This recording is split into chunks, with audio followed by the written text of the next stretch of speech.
लाल पल्सर मातोला मनिनगढ़ के शहर घुमा दे हूँ। लाल पल्सर मातोला मनिनगढ़ के शहर घुमा दे हूँ।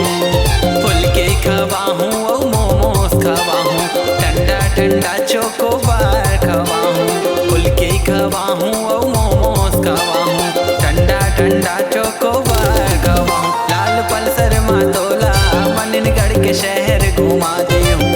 लाल पल्सर मातोला मनिनगढ़ के शहर घुमा दे हूँ।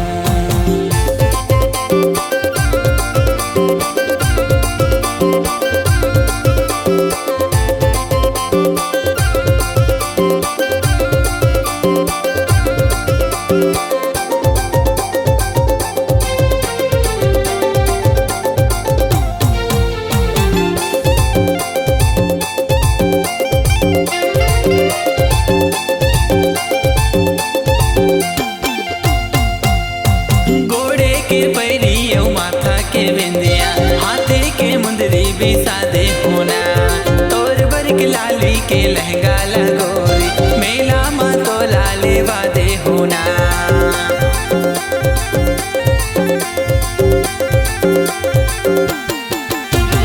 घोड़े के पैरियों माथा के बिंदिया, हाथे के मुंदरी भी सादे होना।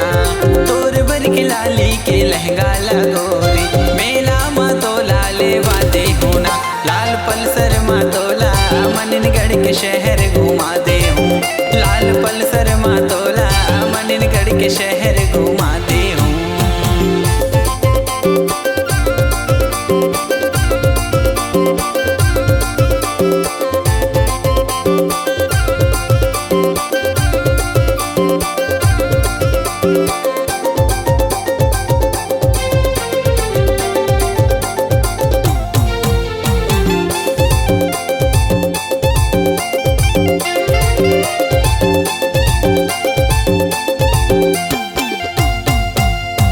मनिनगढ़ के टाकिच माँ फिल्म देखाऊं, जैन खावे तोला हवा दे होना। गाड़ी माँ तोला मैं अपन बैठा के, शहर ला तोला घुमा दे होना।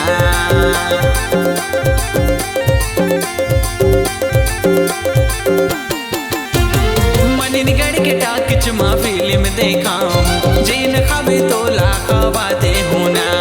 गाड़ी माँ तोला मैं अपन बैठा के, शहर ला तोला देखा दे होना। लाल पल्सर मातोला मनिनगढ़ के शहर घुमा दे हूँ। लाल पल्सर मातोला मनिनगढ़ के शहर घुमा दे हूँ। फुलके खवा हूँ और मोमोस खवा हूँ, ठंडा ठंडा चोकोबार खवा हूँ। फुलके खवा हूँ और मोमोस खवा हूँ, ठंडा ठंडा चोकोबार खवा हूँ। लाल पल्सर मातोला मनिनगढ़ के शहर घुमा दे हूँ। लाल पल्सर मातोला मनिनगढ़ के शहर घुमा दे हूँ। लाल पल्सर मातोला मनिनगढ़ के शहर घुमा दे हूँ। लाल पल्सर मातोला मनिनगढ़ के शहर घुमा दे हूँ।